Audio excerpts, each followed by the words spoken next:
আপনি কি জানেন বাংলাদেশের এমন এক জায়গা আছে যেখানে মানুষ এখনও প্রকৃতির সাথে যুদ্ধ করে বাঁচে।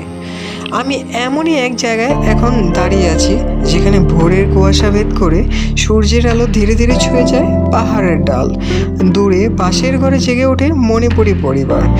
মা আগুন জ্বালাচ্ছেন আর ছেলে পাহাড়ি পথ ধরে পানি আনতে যাচ্ছে।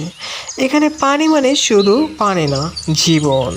বাবা কাঁধে দা দিয়ে বের হন জুম চাষে। পাহাড়, পর্বত, মাটি তৈরি করে বৃষ্টি আর ভাগ্যের ওপর ভরসা করেই তাদের জীবন চলে। স্কুল আছে, কিন্তু যেতে হলে পার হতে হয় অনেক উঁচু নিচু পথ। তবুও ছোট্ট মেয়েটার চোখের স্বপ্ন সে একদিন শিক্ষক হবে।